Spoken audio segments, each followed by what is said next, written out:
आप अपने सपने रिकॉर्ड कर पाएं। क्या आपने कभी अपने सपनों को फिल्म की तरह रिकॉर्ड करने और चलाने के बारे में सोचा है? निश्चित रूप से आपका उत्तर नहीं होगा, लेकिन अब अपने सपनों को रिकॉर्ड करना कोई सपना नहीं रह गया है। सपनों की भूल भुलैया जल्दी सुलझने वाली है। सपना विचारों या छवियों की एक सीरीज है जो आपकी नींद के दौरान आपके दिमाग में होती है, एक चमत्कार के माध्यम से। जापानी वैज्ञानिक ने मैग्नेटिक रेजोनेंस इमेजिंग स्कैनर के माध्यम से आपके सपनों को रिकॉर्ड करने का एक तरीका खोज लिया है। इसकी मदद से आप देख पाएंगे कि आपने नींद में कौन सा सपना देखा था। यहाँ तक कि यह भी मुमकिन होगा कि लोग अपने सपने रिकॉर्ड कर पाएंगे ताकि अगले दिन नींद से उठने के बाद फिर से देख सकें। तो चलिए फिर देरी किस बात की है, आगे बढ़ते हैं वीडियो में। दोस्तों, सोते हुए अक्सर हम सपने देखते हैं। कभी कभी ये इतने डरावने होते हैं कि हमें बहुत परेशान कर देते हैं। अक्सर हम इस बात को नजरअंदाज कर ये सोच कर देते हैं कि सपने आना तो सामान्य बात है, लेकिन असल में ये हमारी खुद की दिनचर्या से जुड़े होते हैं, जिसके चलते हमें अलग अलग तरह के सपने आते हैं। ज्यादातर हम दिन भर जो काम करते हैं, जो बातें करते हैं, वो सब हमारे दिमाग की किसी अलमारी में जमा होती रहती हैं। फिर जब हम सो जाते हैं तब हमारा दिमाग उन बातों की जांच परख करता है और हमारे मन और दिमाग के बीच बात मुलाकात होती है। ये दोनों जैसी बातें करते हैं उसकी एक तस्वीर हमारे सामने बनती चली जाती है। इन्हें ही हम ख्वाब कहते हैं। दुनिया में ऐसा कोई शख्स नहीं जिसे सपने ना आते हों। कुछ ख्वाब हमें लंबे वक्त तक याद रहते हैं तो कुछ आंख खुलने के साथ ही खत्म हो जाते हैं। लेकिन ऐसा होता क्यों है? हम ज्यादातर सपने क्यों भूल जाते हैं? आज हम आपको इसका भी जवाब देंगे। दोस्तों, कुल देखे जाने वाले सपनों में से करीब 90% सपनों को याद नहीं रख पाते और उन्हें भूल जाते हैं। ऐसा स्लीपिंग पैटर्न के कारण होता है। दरअसल सोते समय हमारा दिमाग नींद के 4 चरणों से गुजरता है। इनमें से पहले 3 चरण नॉन रैपिड आई मूवमेंट होते हैं, जिन्हें NREM यानी नॉन रैपिड आई मूवमेंट कहा जाता है। नींद का पहला चरण जागती अवस्था से नींद में आने का होता है। इस समय शरीर दिन की अवस्था से खुद को दूर करते हुए रिलैक्सिंग की पोजीशन में आ रहा होता है। नींद का दूसरा चरण, जिसमें देखे गए सपने हमें अक्सर याद नहीं रहते हैं, उसे NREM कहते हैं। नींद की इस स्टेज में दिमाग एक्टिव फॉरगेटिंग स्टेज में रहता है। एक नई स्टडी में सामने आया है कि दिमाग ऐसा गैर जरूरी यादों को डिलीट करने के लिए करता है। यह बात भी सामने आई है कि इन सपनों को भुलाने में न्यूरॉन्स मददगार होते हैं और यही वो न्यूरॉन्स हमारी भूख को कंट्रोल करने का काम करते हैं। इस रिसर्च को जर्नल साइंस में पब्लिश किया गया है और यह रिसर्च जापान की एक यूनिवर्सिटी में की गई है। सोते समय सपने देखना हमारे जीवन के काफी करीब से जुड़ा हुआ है। यूं तो सपनों पर हमारा कोई कंट्रोल नहीं होता, इसी वजह से हमें अच्छे और बुरे सपने दोनों आते हैं। हालांकि सपनों में दिखाई देने वाले दृश्य बहुत ज्यादा तो नहीं, लेकिन थोड़े बहुत हमारी जिंदगी से अवश्य जुड़े होते हैं। सपनों का अर्थ ज्यादातर हमें अपने भविष्य के बारे में सचेत करना होता है। ऐसा इसलिए क्योंकि सपनों में हमें अक्सर ये चीजें दिखाई देती हैं जो हमारे साथ भविष्य में घटित होने वाली होती हैं, या फिर हमें उनका आभास करवाती हैं, या फिर उसके लिए सचेत करती हैं।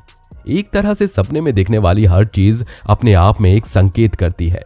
आपको उसके बारे में पता होता तो आप अपने भविष्य का सही से आकलन कर पाएंगे। एक उदाहरण से इसे समझने का प्रयास कीजिए।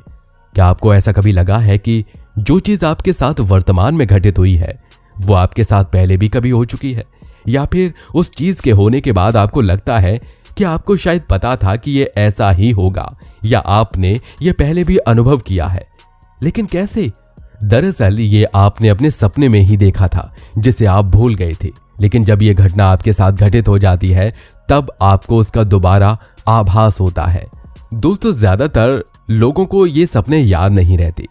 अमेरिका के हार्वर्ड मेडिकल स्कूल में नींद को लेकर स्टडी करने वाले रॉबर्ट स्टिकगोल्ड ने BBC के साथ बातचीत करते हुए बताया कि कई लोग सपने में देखे गए दृश्यों को भूल जाते हैं, जबकि कई लोग ऐसे भी होते हैं जिन्हें अपने सपने याद रहते हैं। स्टिकगोल्ड के मुताबिक इन दोनों परिस्थितियों के पीछे अलग अलग वजह होती हैं।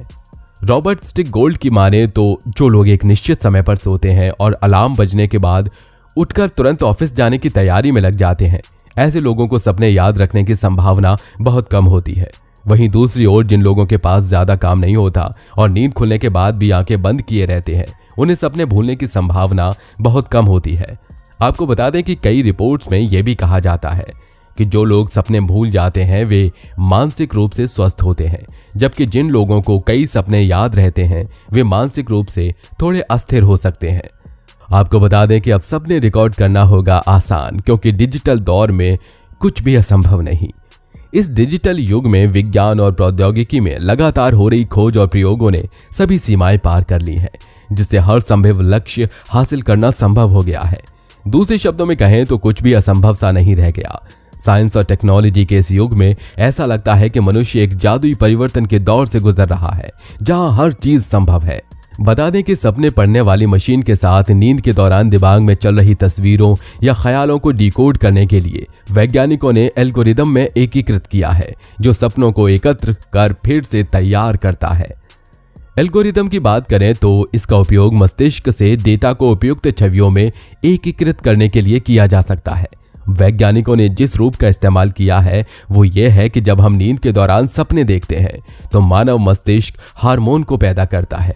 दूसरी ओर मस्तिष्क द्वारा उत्पादित हार्मोन का संबंध नींद में हमने जो सपना देखा उससे संबंधित है।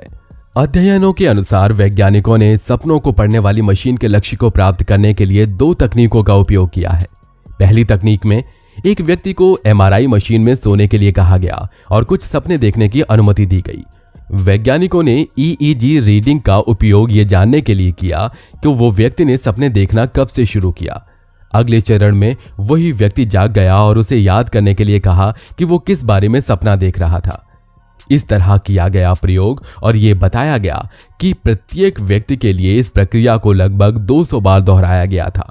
वैज्ञानिकों ने एकत्रित डेटा को विभाजित किया और इस तथ्य की खोज की है कि कुछ सामान्य प्रकार की वस्तुएं एमआरआई स्कैनर द्वारा दर्ज किए गए मस्तिष्क के पैटर्न के साथ व्यक्तियों के सपनों को एकत्र कर सकती हैं। अगले चरण में वैज्ञानिकों ने उन छवियों को देखने के लिए एक इंटरनेट सर्जन का उपयोग किया है, जो व्यक्तियों के सपनों में आई वस्तुओं के समान थे, और डेटा को एक लर्निंग एल्गोरिदम में दर्ज किया जो मॉडल को और भी रिफाइन कर सकता है। जापानी वैज्ञानिकों द्वारा किए गए निरंतर प्रयोगों और शोधों ने उन्हें ड्रीम रीडिंग मशीन की खोज करने में सक्षम बनाया है। खैर, ये तो समय के गर्भ में है कि वो खुशनुमा पल कब आएगा जब आप अपने सपनों की कहानियों को एक सच्ची फिल्म की तरह देख पाएंगे। किंतु यदि जापानी वैज्ञानिकों ने इस प्रणाली में कामयाबी हासिल कर ली तो सच में विज्ञान प्रकृति की अनमोल कृति की आंतरिक क्रियाओं की गतिविधियों को काफी हद तक जान लेगी।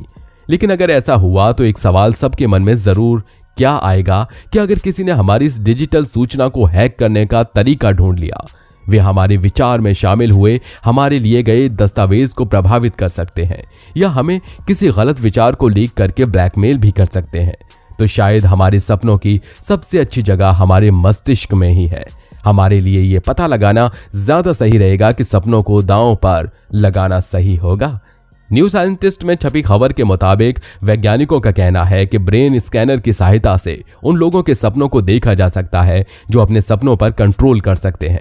इसके पीछे थियरी ये है कि जिस तरह हम जागृत अवस्था में स्कैनर से लोगों के दिमाग को स्कैन करके उनके दिमाग में चल रही गतिविधियों की जानकारी जुटा सकते हैं, उसी तरह यह भी जाना जा सकता है कि सोने के बाद लोगों के दिमाग में क्या चल रहा है।